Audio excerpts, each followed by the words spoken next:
And welcome to the Virtual Business Owners Network on Friday, the 10th of April, 2026. And the topic this morning is just about processes. And let me just share something around that, if I can find it on my screen here. There we go.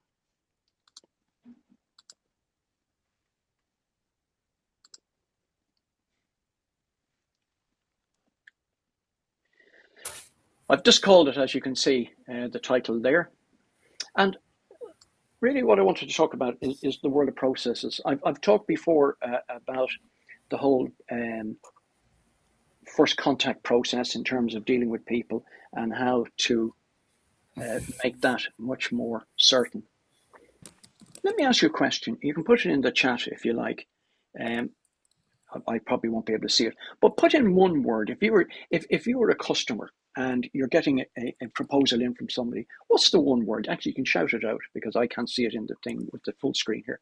What's the one word you think people are looking for when they get a proposal from you? Conciseness. Is that a word? Yeah, conciseness. Yeah. I said certainty. Price. Price. Yeah.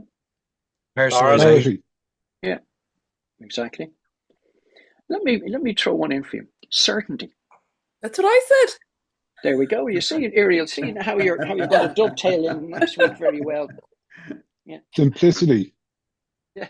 Yeah. No, the answer is certainty, Nick. Certainly is the answer. Definitely simplicity. But yeah, it's important. They do want that. And let me. Oh, hang on a sec. My goodness me, this thing. Yes, there we go. And really what I wanted to do is to understand what the customer journey is all about. Most people have some form of journey in their mind, but as you've seen here, I put it down as a well-kept secret. So why is it like that? Why do we not let people understand exactly what it is we're going to be doing for them? You're dealing with somebody who has no experience of dealing with you. They're taking you on trust, and trust is a very, very important part of business. However, what are their expectations, and how are you going to manage those expectations for them? Now, it's important that you put this process into your proposal and hopefully do it in a visual way. Nick and myself learned that a long time ago because, again, from the whole world of branding and graphic design, it's one of those services that you buy that people don't have an understanding of, and also that they really don't have a great imagination. And so what we found was that it was important to let them see what a journey looked like and what the expectations were meant to be on both sides. Now, if you're supplying goods, I mean, that's a different world altogether. It has the same requirement around certainty. But for example, if you're buying a mug, you can show them a mug and say, here, I'll take 10,000 of those at 50 cents each. That's easy. But there are other requirements around goods. Services require more of an imagination. And when you're competing with others in that sector, what separates you out? And really what we found was that a well mapped out journey where expectations were managed made a huge difference. And a tool called Enabled, Alec. And a tool called Enabled. There we go. No plugs here. One of the things I like to remind people of is that presumption is just so costly. I don't know, many times I've seen it where people are at meetings nodding in agreement with something that's been suggested, or I've seen it with sort of architectural plans where people are standing over it, looking and nodding as if they understand them, because nobody wants to be embarrassed by saying, actually, could you tell me what that is? And then that becomes a presumption. Oh, I thought that. That's one of the worst things ever to hear in business. I thought that. That's the start of a dispute. So by mapping out a journey clearly, you can take people out. Now, in your proposal, if we take something like goods, you can give them a sample of something, or you can demonstrate it. That's what we talked about. And then also in the proposal, you'll have clear specification, packaging, insurance, returns, etc., etc. But be careful.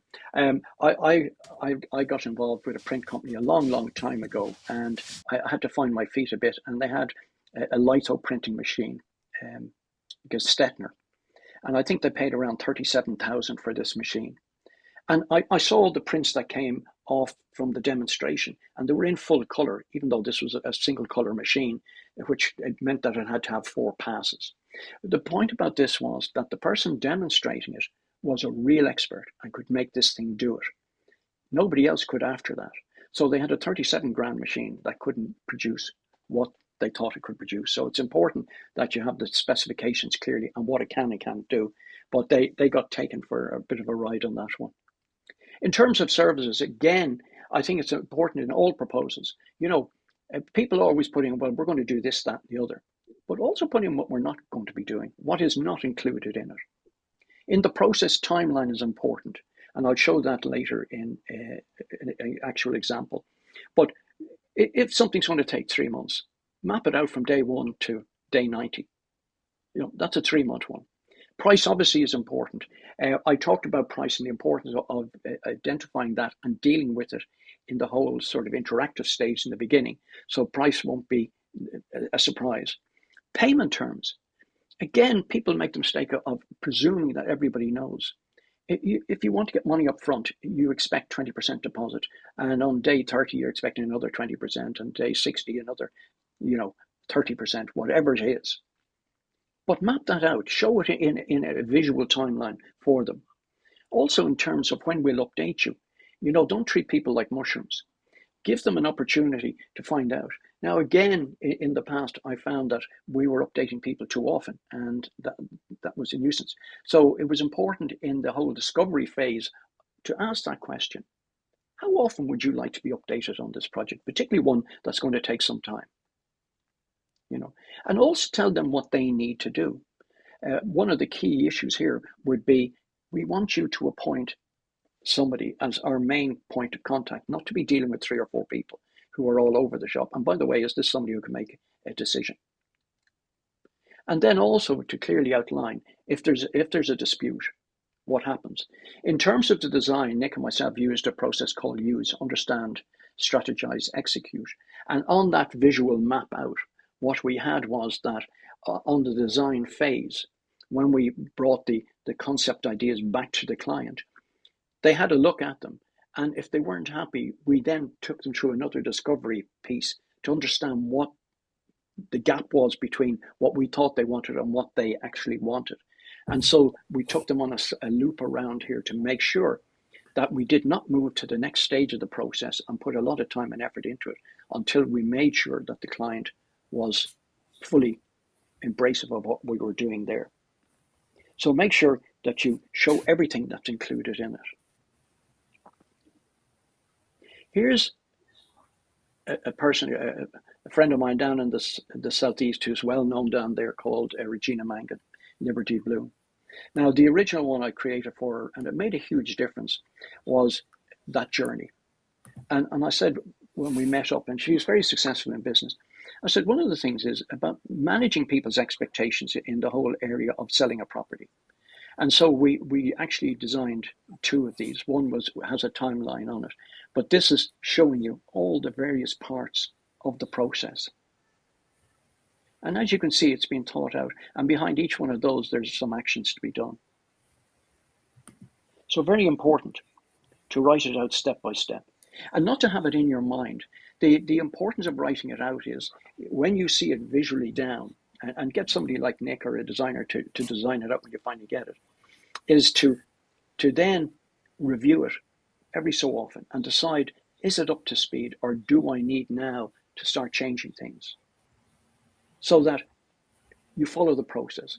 The best sort of followers of processes, I think, in the retail sector are McDonald's.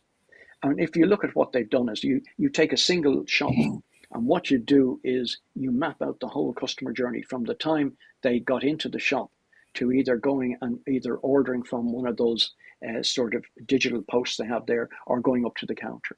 And then how everything happens after that, how the food is then collected from various stages, put together and given back to you in a bag, to which you then leave the shop with your napkins and salt and peppers and whatever bits and pieces you've got. And that journey is the same if you were in Moscow or in Mullingar. It's the same process. And that makes life certain. And what they do is they'll do slight variations as McDonald's. They try out things. They'll have maybe a trial of say, a chicken tikka wrap or something like that, and they'll run that for maybe a month, 2 months, and see what the experience is of that, and then they'll get the feedback in. So what they'll do is make slight variations, but the point about all of this is you can't do that unless you have this all actually physically mapped out in your head. And if you do that, you achieve two things. Number one is you now have an anchor point in which you can review what you're doing and seeing if there's anything that's amiss on it. And two, from feedback that you're getting from your clients, they will help you refine it. So most important thing is to write it down, integrate it. So the discovery process is the piece before this. There's a marketing piece before that again. At the end of this process on the customer journey, there's another little process we've talked about where you meet up with a client. And what you're looking for there is, and I'll just remind you, but again, it's another small process. And these all dovetail into one another to give you that professional look, to give you that professional level of service that people want, to give that client the certainty we talked about. And so therefore, the final piece, if you remember, was you meet up with somebody and ask them, what did we do well? What could have been better? Hopefully they'll tell you that it all went well. If that's the case, could I have a testimonial? Could I have a referral? And now you're creating new business opportunities for yourself. Again, because it's part of a process and you just do it. And that moves on back into the marketing process. So important. If I was to give you a call to action today, is to write it down, take time to write down what your process is, and just take one of them and then integrate it into others. And if you don't have others, just see where they fit and then refine it and keep refining it. It's much easier to refine what's written down than to try and think about it in your head. And that's it. And if anybody's any questions, happy to answer them. Thank you.